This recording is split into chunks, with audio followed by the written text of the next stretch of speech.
Hello and welcome back to Talking Sense. Today we are joined with a wonderful guest. Taken a long time to get together, but it's Tristan Norman from the 19 Group. Nice to see you. How you doing? Lovely to be here in Optex HQ in Maidenhead. Honestly, really thrilled to have you here as well. Following on from Peter, of course, but it's taken so long and a busy guy. I really do appreciate your time today. No problem. It's great to be here. Fantastic. So you'll come from my neck of the woods down southwest. Absolutely, yeah. Tell us a bit about your own story. I suppose security and events, I've been in over 10 years now, and with a brief hiatus back into farming, which is sort of my original background really. So studied at Royal Agricultural College, which was then college, now university at Cirencester, and then by hook or by crook got a placement actually in the events world for Haymarket doing Autosport, which was, I love cars. It was a great big show at the NEC, and I was absolutely hooked. And sort of that live event thing, just that passion really stayed with me. And then as I went through my career, I found the security world and the two combined, and here I am today, really. So it's been a crazy ride, and a brilliant industry. Absolutely love it. And from a farmer to a show director, it's probably not the most usual path in the world, but one which probably has a lot of transferable skills in terms of sort of hard work, resilience, actually making the best of any situation, a wet harvest or a crash on the M6 on the first day of your show, or a train strike, or there's so many factors that go into a live event that you have to consider, and same with agriculture and farming really. You just got to make the best of what you got and try and cover as many bases as possible when it comes to sort of mitigating risk. So it's great, and the main thing is you're bringing people together. Events are that special dynamic where it's the industry in one place, buzzing, feeding off each other, collaborating, the innovations on show. The sort of the electricity in the room is palpable, and you can't replicate it in any other format.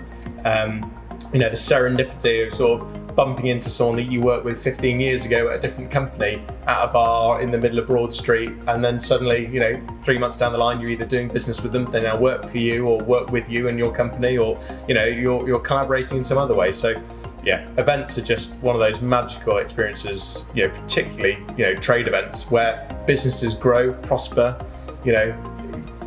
diversify, all sorts, all off events, and most importantly grow, profit. We want to make you guys meet new customers. That is the crux of a trade show. So they're fantastically exciting. I'm just lucky to be in a position that I'm in to sort of go on that journey with 19 Group and continue to grow all our events. No, I think that's what we bought into as well. The personalities you have at 19 Group, and how we feed off of your enthusiasm and positivity, especially after the last few years. I was saying when we went back to Birmingham, we were all a little bit unsure about how it would go, and then we had a great show, and it does work for business. That's what we're here for, obviously. But one thing I wanted to touch on as well, you talk about farming, and you were saying earlier on about you had a team and you had to get them going in the morning, etc. So what's your key to a good team? There's a few things. I think that over and above anything else, sort of consistency is something that I really feel makes a good team. So, I've listened to lots of podcasts. I drive about 4 hours a day into and back from the office. So a lot of podcasts, and the High Performance podcast particularly is a really good one. Just got onto that. Yeah, it's a phenomenal podcast. Loads of really interesting guests, and they talk about sort of non-negotiables and key performance sort of non-negotiables. And throughout all of that, what comes back is passion, consistency, and striving to achieve a wider goal. Events and teams are exactly that. It is the NEC series which I run. It's by the time it's all said and told, there's probably 70 people on site. Wow. From 19 and selected freelancers making that show happen. It's a huge team of people that pulls together, and the wider goal is to create events which benefit the communities we serve. Mm-hmm. So it's sort of a subservient sort of goal really is to make those industries grow and shine, and every member of our team is passionate about doing the jobs they do, and consistent in turning up and delivering their best self in the office. So, and for you guys, our clients, our marketing team are sat there, sometimes late at night, doing everything they can, making sure no stone is sort of uncovered, just to make sure every visitor possible comes in to meet companies like you guys at our shows. So, the passion and the dedication is hugely important. And, as I said, the consistency and the non-negotiables on that,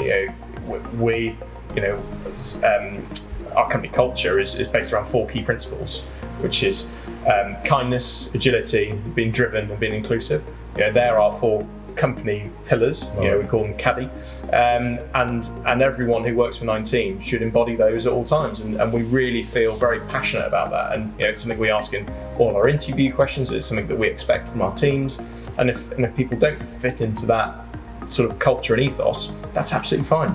And you can't be the right fit for everyone, and some people might not want to be quite as driven, or some people might not want to be quite as agile, and that's also fine. And you need that dynamic, don't you? Yeah, you do. And I think you mentioned the constant enthusiasm. It's funny, I listened back to the podcast you did with Peter, our group CEO, and to give you a little insight into sort of that level of enthusiasm and sort of bundle of creativity that Peter is. He genuinely came back into the office and said, "Right, Tristan, I've been speaking to Matt at Optex. Did you know they're doing like Mission Impossible lasers? Can we rig Matthew from the ceiling to come down somehow and sort of like do that at the show?" I took a double take. I was like, "Sorry, you want to rig Matthew from Optex from the ceiling and lower him to his stand?" And he was like, "Yeah." I was like, "I'll look into it." No one needs to see that. It's not a no. No one needs to see that. It's sort of Boris Johnson images with 2 flags sort of getting stuck on a zip wire comes to mind. But that's the beauty of events. And 19, there's always a solution for every problem, every idea. There's always a way of sort of moving those forwards. And we have spoken to the rigging team, and it is possible for next year, to dangle you from the ceiling if you want. We'll see. But I'll go back to that show. This is why I wanted to bring you in today, because something happened at the show. We didn't have power. It was the night before. Don't know if you remember the story, but we did have power, and you're pulling your hair out. You're trying to get this thing built. It's late. Everyone's running 2 hours behind. You know how it is. And you were still running around pre-show, I'd call it. And we didn't have any power. And I'm thinking, this is it. We've got to be getting here at 4 a.m, 6 a.m, setting up. And you want to be nice and cool and smart on the day. You want it all prepared, don't you? Nice and cool. And we couldn't get power. Anyway, literally what Tristan did, he walks in, picks up next door, physically picked up the stand, moved it, flicked the switch for the power, put it back, there you go, get on with it. And I said, where did this come from? And you said it was from the farming background. It was just a can do. It needs to be done, let's do it. Yeah. Suited and booted, didn't matter, let's just get the job done. And I couldn't believe it. Remember at the time, I was effusive in my praise. I just thought, this is a can-do attitude, and it meant so much to us on the day. And it just meant that you weren't just taking the numbers and signing a check, you were actually helping us get the job done. I couldn't believe it. Well, I mean, you're very kind, and also you're admitting the part in the story where I tried to pick the lock of the shell scheme with a paperclip and failed miserably, and then doing the move, resorted to just picking it up and moving it. I think it was ended up being the best solution, but yeah, it was whenever there's a problem, there's always a solution with live events. So it's a phenomenal industry. I absolutely love it. But that shines through. You bought into it. Let's get this thing moving. Let's get it working, and make sure everyone's happy. And it was incredible. So thank you for that. Yeah. Small thing at the time, maybe to you, but to us it was. Yeah. Well, again, another. You say what makes a good team, and accountability is one of those things which I.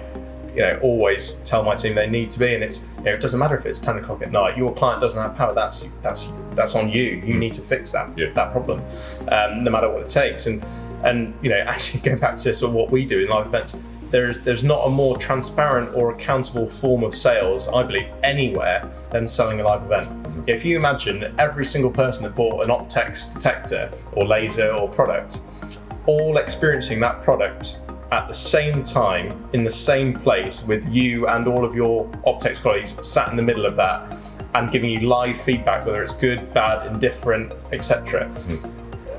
There's no other dynamic that replaces a live event. So it's quite an extraordinary thing, and that's why it takes us normally normal years, like a whole year to plan, execute, and develop these events to keep them getting bigger, better, more engaging. All those sort of points of difference. It's an exciting place to be. So yeah, we love it, and we love that you love it as well. And companies like yourselves supporting our events. We wouldn't be able to grow and do the things we're doing and create those special atmospheres for industries without the support of you guys. And the security event, when I set that up from my farm office at home, tell us about that. How did it grow? Well, it was one of those things where there was an opportunity. The NEC was vacant from security events, and there was a sort of a window there, and between myself and a few others, we sort of jumped on that opportunity, and got the backing of our sort of founding partners who are with us today still. And they really helped us, give us the confidence to sort of grow that show and develop it. And like I say, without you guys, the event itself was designed by the industry with those founding partners and key stakeholders for the industry to benefit the industry and create an atmosphere and a community gathering which was fit for purpose. And I think that's what we found in April this year with the security event, and similarly with ISC, similarly with the emergency services show. And what we are very passionate about at 19 is creating those touch points for an entire industry or community of people to get together. And it wouldn't be possible without the support of fab companies like you guys. Thank you. We've got obviously ISC, which you guys are participating in. And that is our biggest and best iteration of that show yet. And Peter reliably informs me it's actually its 20th anniversary this year. So that's really, really exciting for the guys. Free drinks from Peter, is it? There's always an exhibit to drinks when it's a 19 show. It's definitely one of our hallmarks. So yeah, that'll be up on the balcony. I'm sure the champagne will be flowing, and it'll be a great time had by all. So loads of really exciting things happening. Again, a much much more encompassing education program with that event. The content is really phenomenal, whether it be the Global Security or Serious and Organised Crime Summit, or the International Risk and Resilience Conference. There's something for everyone there at that top tier of security, and it really is a phenomenal event. And Rachel and the team have done a fantastic job. It's 350 exhibitors participating this year. It's really going to be something. And all the big names as well. Well, exactly, such as yourselves. What are you guys sort of really promoting? That show? No, you're right. You say that is the top tier. It's our sort of benchmark of the year, because it is the projects, the high-end projects side of our business. So. I'm on LinkedIn a lot. I saw the launch of the new FlipX on Monday. Looks phenomenal, really exciting for you guys. What else are you bringing to ISC that people can be excited about coming to see Optex for? No, well, firstly, thank you for noticing the FlipX. It's our new wired internal detection range. Absolutely unique. The function on it, you've usually got a volumetric detector. You can actually just flip the lens upside down and have a narrow detection area. So it's a nice, very good looking detector. Hence the name FlipX. Indeed. Don't reinvent the wheel. I mean, I came up with the security event, so that's what it does. It's on seal.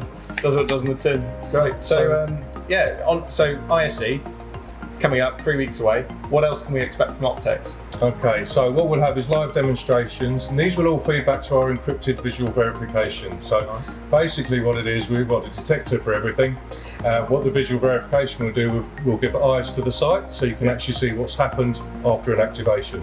So if it is a nuisance alarm, or if it is actually a situation where, again, we're talking about police and response, do we need more response? Do we need backup? So that's what a visual verification will bring to the show.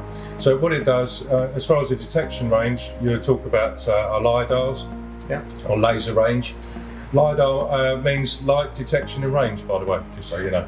But what it is, it's typically you've got a RedScan Pro, for example. Now you could put one of those on the halfway line of a football pitch, and that would cover the whole area of that football pitch. And you can actually tell by XY coordinates where the person's going, what direction, everything else. So it works perfectly with CCTV as an application, and you can use it for intruder if required. Cool. Again, then we've got live demonstrations on our buried fibre, so it's a sensitive cable buried underground. Also, you can have that wall or fence mounted as well. So these are like our bigger projects, solar farms, airports, that sort of thing. You've got the spotter guys over from the US, so talking about their radar, radar detection and range, radio detection and range, and that will cover larger areas of open areas, so we will have a live demonstration for that. That's really cool. That's when you can see a little snail trail of where people are moving and everything and tracking. Really cool stuff to come and see. And as I say, everything comes back then into the visual verification, but the main thing is it's encrypted, it's secure, and that's the unique feature. So there's lots of different functions, lots of different things to play with. The guys will be on site, so please do come along and have a chat and try and learn something. That's what it's all about. Sounds like a must-attend stand in a few weeks' time. Indeed. And then we get a bit of a downtime with no events then until April, and then it'll be the big one again. So the NEC series, which obviously is my event that I run. So the security event, the fire safety event, the health and safety event, the workplace event, and also the return of the National Cybersecurity Show, which launched in September 2021 and is coming back again alongside the security event. So that's going to be a monster next year. It's 950 plus exhibitors, 32,000 people. It's shaping up phenomenally well.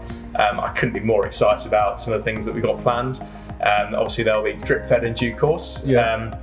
But let's just say, that really is going to be something. Well, let's maybe reconvene. If it's not here, then maybe at your place, but maybe reconvene just a little bit before that next year, pre-event. Give you the sneak preview. And go from there, Tristan, it's been an absolute pleasure you coming in today. Really appreciate it. Well, thanks very much for having me, and great to be here at Optex HQ. Thank you very much indeed for your time.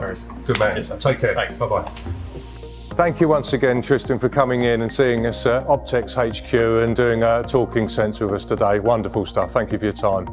We'll be seeing you all at the ISE event. That's at Olympia, and that's on the 27th, 28th of September. We're at stand B22, so come along and see us for your live demonstrations. We've got the new product we just talked about, which was the FlipX. So the volumetric and the narrow range detection with a flip of your lens. You've got your LiDAR section just to test for you. So we've got that, we've got a buried fibre, we've got the wall and fence mounted sensitive fibre. We've got your spotter radar to have a look at and play with. Really cool bit of demo there. And all of this pulls back nicely into our encrypted visual verification. So lots to see and do, all your familiar faces, and remember to shake Tristan's hand. Thanks very much indeed, and I'll see you again soon.